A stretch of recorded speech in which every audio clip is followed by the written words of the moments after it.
No, you just prompt me with the questions, and I'm here to try to do my best to answer. That sounds amazing.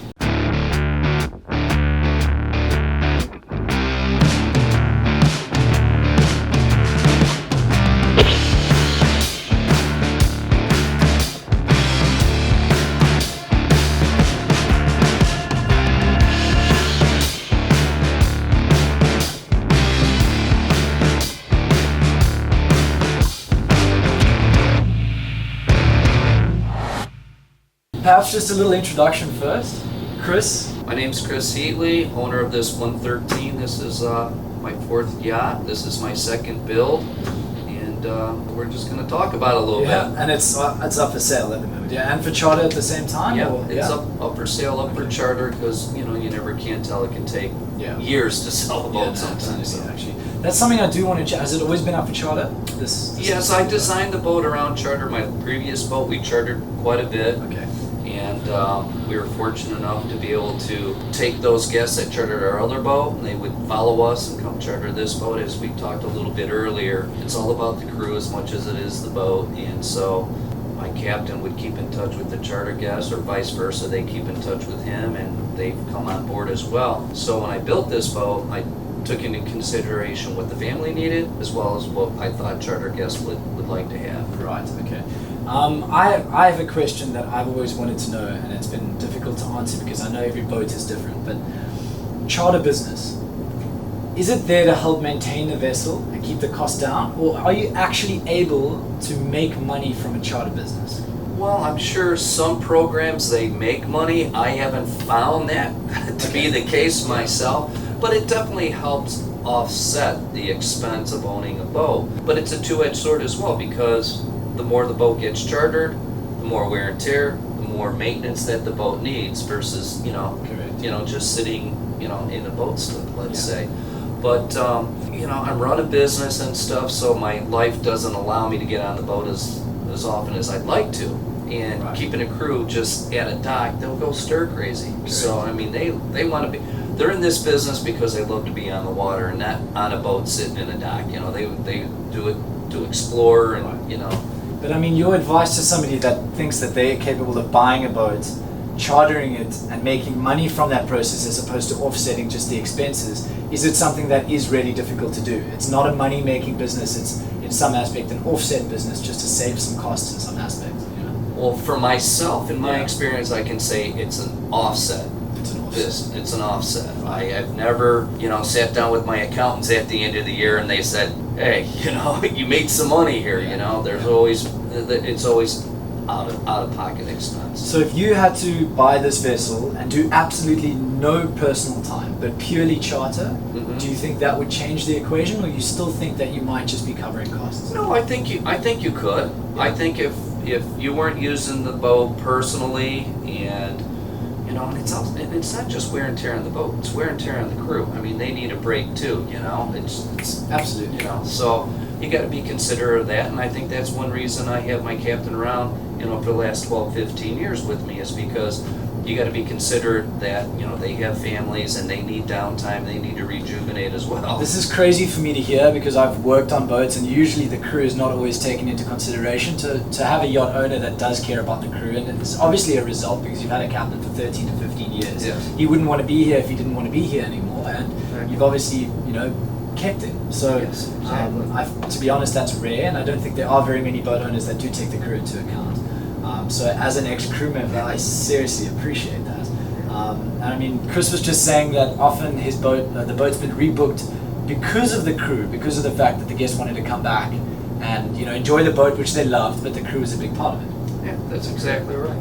You've owned 4 boats, starting small, working its way up in size always? Yeah, I started with a 50-foot crank I had built in Italy, and I always had smaller boats, owner-operator, and I had the 50. I would say that was my first big scale boat that I had in South Florida, and I quickly found out that maintaining the boat, running the boat, cleaning the boat, taking the family out and entertaining them, it wasn't all that much fun. Right. It was like, because I'd anchor the boat, let's say, grill fish out on the grill, get them their wine and their stuff, and you want to be a responsible captain, so, you weren't drinking on the boat while you were operating it, so on and so forth. So after a couple of seasons of that, I said, no more. It's time to get a boat where I don't have to be behind the wheel and I can have, you know, a glass of wine or whatever. Yeah.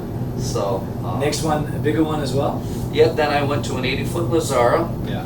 which a family-owned company. They built in Tampa, Florida. Right. Then I built a 116 Lazara. Okay. And at that time, Lazara didn't have any larger boats to step up to.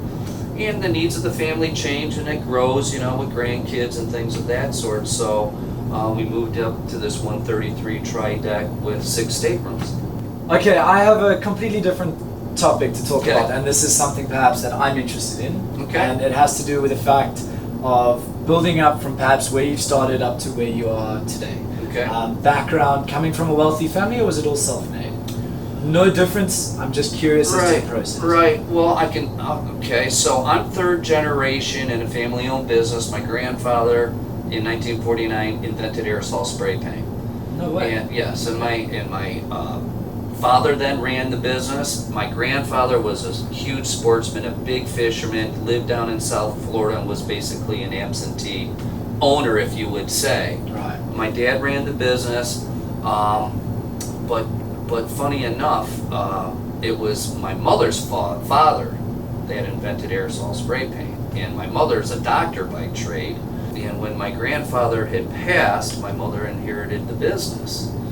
And by that time, Mom and Dad had been divorced, and I was already involved in the business. And my mother was like, "Hey, you know, should I sell the company?" And I'm like, "Hell no! This is my livelihood now. I finally got my feet planted." So, I'm 3rd generation. My son Nolan, you've talked to, he's interested in taking over. Yeah. So the reason why I'm asking that question is naturally hard work is extremely important in something where you've come from a family of success, and keeping that up is just as hard, in fact, Yes. as it is to build it up in some aspect, and maintaining it is just as difficult when the world is changing and technology is changing, and therefore I'll never discount somebody that's come from money if they're capable of keeping it up and in fact growing it further. And that's how I've always felt. But the reason and what I'm getting to here is somebody sweeping the streets may work 20-hour days, but their exact hard work is not going to result in the wealth being capable to purchase a yacht. So sometimes it is about the business that you are able to get into, correct? I mean, to some Sure. aspect. I mean, we're so blessed, and you're quite right. Just because you work hard and diligently, it doesn't mean you're in a situation where you can go for, you know, a yacht or a fancy car or whatever it is. But they work just as hard as you know, us that are able to for Right. boats like this, you know. And from a perspective of if you had to meet somebody that was driven, that was switched on, you know, somebody that has a brain but doesn't come from a wealthy family, and you were to, through all your experience, give somebody advice to some aspect, not to point them in a direction, but to give them the best opportunity for success. I know that's a tough question because there's no recipe, but what I'm trying to say is, I mean, what is the advice that you give to young kids or people that you meet that you feel have opportunity? Patience, persistence, you know, you just can't, you know, give up on your dreams, you know, and there's a saying, I guess, where, you know, if you're not working hard for your own dreams, you're working hard to make somebody else's dreams come true. 100%. So, yeah, and you instill that in your kids. I mean, I'm very, very fortunate. We got a good, close, tight family. Nolan's extremely bright, and he has a lot of other creative ideas besides just the family business. I'm helping him start another business that is, I just think, ingenious and stuff. So we'll see where it goes. Because you know, trying to keep your kids humble, trying to stay humble yourself when you have these blessings around you, I think is extremely important, and to be able to share those with others. And that's what we've tried to do on the boat. I can't ever remember, and this goes back years and years on all my other boats, I can't ever remember being a time on the boat where it's just family.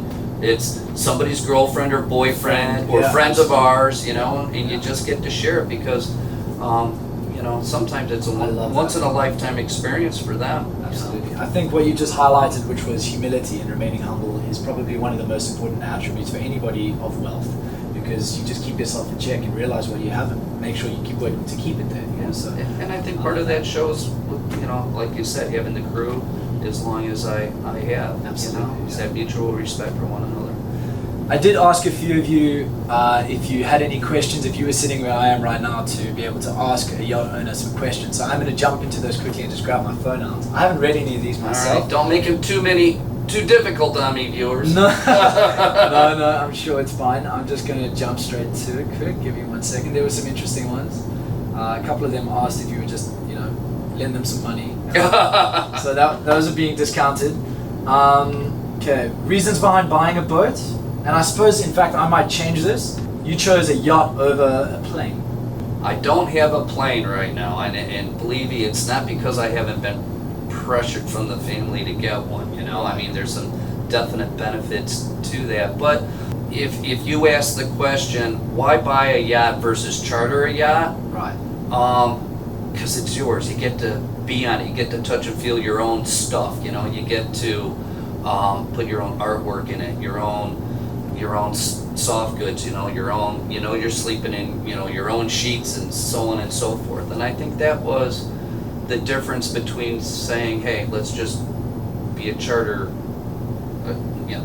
client versus, owning your own boat. And it's your crew too. When you come on board, it's like, hey, we consider our crew part of the family. So it's like, we're coming home. Yeah, coming home. Exactly. That was actually a question, which was charter versus owning a boat. But plane versus boat, if you had to pick one? Well, obviously, we picked boat, yeah. Okay, fair enough, that makes sense. This is another question which I did read in here. The costs that you thought it was going to be, I mean, you're an experienced boat owner, but the costs involved of owning a yacht or buying a yacht for a first-time buyer is often, they don't realize the additional costs that come with it, which was berth, crew, all that. They just see the price tag, 11 million, 15 million, whatever it is, and they think, okay, well, that's the biggest piece of the pie, but it's often the maintenance and everything else that's involved afterwards. Was it a shock in some aspect, and jumping from boat size to boat size, was it quite a huge difference? Well, there is a difference, but, charter income goes up prospectively as well. And my captain, Scott, he's been with me such a long time, and we chartered the last boat as well. He keeps just pristine records and stuff, and we always sit down and we have budgets that we go through every year. Right. And unfortunately, like in anything, there's just unexpected surprises. It's like owning a house. Your dishwasher can go out, your air conditioning. Same thing happens with the boat. So, you have to have a little sludge fund put aside for you, just those what ifs. But Scott has done a great job putting budgets together, and we've been, except for the unexpected surprises, we've been pretty much right on target, knowing what we were gonna, how you were gonna go through it. Yeah. This is, what size yacht would you go to? What was your ideal boat? I suppose that's if money wasn't necessarily a factor. After owning a variety of boats, what would you be?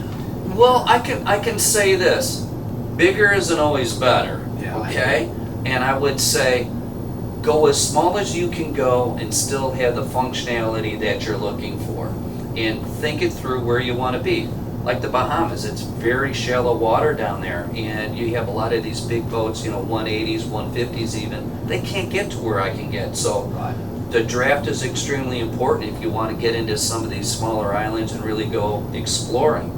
So it's thinking it through. I mean, I've been on some boats where the entire main deck was almost never used in the duration that I worked on that boat, because everybody was on the upper aft deck or on the bridge deck, and that just became the space. So you go bigger, and then there's just more space you don't end up using sometimes. Right, but when you take a tour of this boat, which we're gonna do, every little space just has a unique little feel to it, and it serves a different purpose. And like we'll be on the bow of the boat in the evening time to have, dinner cocktails, pre-dinner cocktails and stuff, and then go on the aft to have dinner, and then we'll be in the man cave and smoke cigars in the evening type thing. So, I mean... I got you, okay. You really do utilize all aspects of this space. Yes. Does it live up to the hype? Expectations versus reality. Everybody wants to own a boat. Once you own a boat, does it live up to the expectations? I would say for the most part, it certainly lives up to the expectations. Yeah. Okay, so maintenance of a boat, people usually say on average it's 10% of the price of the vessel when you purchase. That's a yearly cost for the maintenance. Is that something that sounds about right? Not that I would say that's almost dead spot on. Is that Coming right? from my other boats and stuff, and I know what the budget is this year, and I'm gonna say it's about 10% of the value of the boat. Is dedicated towards maintenance for the year. dedicated toward the maintenance of the, not just maintenance, but I mean that True. includes things like insurance, Right. crew salaries, Overall dockage, cost. yeah, Yeah. the overall cost, That's what I exactly. mean. Okay, great. How much time do you actually physically use your yacht yourself in a year, give or take? Not enough. Not enough. No, fair enough. Let me just leave it at that. Not enough. Okay. Not enough would be liveaboard if you had the chance. Would you ever Well, consider you would- liveaboard? Not 24/7, but I would certainly, if I could, I'd say 6 weeks, 8 weeks, and with technology, I mean, you can take care of a lot of business. You mean 6 know. weeks, 8 weeks at a time? Yes. Yes, right. Okay, I got you. Somebody said, may I use your head? And I think it's because he wants the business aspect of what you've learned inside, so we'll move on from that one. This is an interesting one because the boat is for sale. Perhaps we'll skip over this one, not even add it, but least favorite part about this particular yacht was something you felt you could have improved on. If you want to move You know, past that's a very good question. This is my second yacht I've built. I've designed and built several homes, and even after you get done building it, there's always something you would change. There's always something you would There's change. always Absolutely. something you would change. And then as needs of families change and stuff like that. And like you talked about, what's next after this, seeing that the boat's for sale. I mean, a catamaran is a whole different perspective Yeah. in a smaller boat. And I'm excited about it. I can have just as much fun on that boat as having a big boat. Absolutely. Okay. No, that makes perfect sense. Now, you're a boat owner, so I suppose everybody runs it differently. When you're on charter, the crew get tips. Do you, as an owner, feel the need to tip, or is in fact that's where it comes in with salary? And I suppose everybody's different. Well, I do two different things for the crew. They get their salaries, but I also give them 5% of the charter income as a tip. That's in addition to what charter clients will tip the them. guests. That's incredible. And being on the boat, no, I do not tip them at the end of my stay, but everybody gets a nice Christmas bonus at the end of the year. Yeah, so it is a tip. Yes. Inevitably. It was the same for me. They just Yeah. got to wait 360 days to get it. And I suppose that encourages longevity, right? That encourages somebody making sure that if I've they never come had anybody leave the boat, let's say, a few weeks before Christmas time. Let's just put it that way. Fair enough. Fair enough. Okay. Maybe the week after, but not a week before. No, not at all. What do you believe makes good crew? That's actually asked by Blue Water Yacht Crew. What makes good crew? Well, you know, it's got to come from each individual person, first of all. You know, they just have to have good integrity, good morals, values in that. And it's also how the owners interact with the crew at the same time. Absolutely. And it's mutual respect for one another, and, you know when to be firm, when to kind of let things go. And I also think it's not micromanaging. I mean, you got to let the captain do his thing. He knows better than I do. You know, I never tell him who to hire or who to fire. He has to make those own decisions, because at the end of the day, then it goes back on the captain. And for any owner, I would say never micromanage and second guess your captain. Otherwise, he can pass the buck on to you. He'll say, well, you made me hire the guy, and that's why he screwed up. You let him do the hiring and firing, and then, you know, he's gotta look at himself. I'm quitting YouTube. I'm coming to work for Chris because I never had much opportunity to hear things like that said. I respect that a lot, Chris. I really do. Micromanaging is something that generally people that have done well often fall in place to do. But once you hire the right people and you realize the fact that you hired this individual for a purpose and you believe in that and he executes it, you can never have a better, more mutual respect for each other. I agree. I'll throw this one in there. Alrighty. Do you ever walk naked around your own yacht? I've been known to do that before, yeah. Why wouldn't you? I mean, it's your boat. Exactly. Everybody back up. Okay. Exactly. My wife just reminds me, do it when we're out at sea and not at dock. Fair enough. Okay, great. I'm gonna move on for that. We're gonna get to the point where I'm gonna have the opportunity to actually do a tour. I'm not sure whether I've made this a completely separate video, but this boat is for sale. If I have made it a separate video where I'm just doing a tour, it will be linked down below or popping up here now, where I give you a full tour of this boat. Its current asking price? 13.5. 13.5. All right, great. And actually, I have a question for myself. Depending on the type of boat, when you purchase it, is it something that just absolutely plummets down through the wall when the cost that you paid versus the cost that you're selling at, or is it something that actually doesn't necessarily depreciate as much as people think? Well, that's a good question. I think similar to a car, maybe in the first years where you take the heavier hit, and then after that it kind of flattens out a little bit Right. as far as depreciation. That makes sense. Okay. Because at some stage it just, yeah. So the graph goes like this and then flattens out nice and easily. Yes, Yeah. exactly right. All right, Exactly right. So we'll jump into the next one. Chris, thank you so much for doing this. My pleasure. The first yacht owner to ever be willing to, and I think you guys will appreciate it. So any more questions, maybe I'll get the chance to do this again, do pop them down below, but thank you, Chris, very much. And to Nolan for organising this. If you're watching, which I'm sure you will be, thanks for organising this. Thank you. All right, Chris. That's great. That was fun. Thank you so much. What do you think of the questions? I liked them. I think you got a good group of followers with good questions, and you know, you get some humorous questions in there. Yeah. I get it. Yeah, makes sense. Okay, stop there.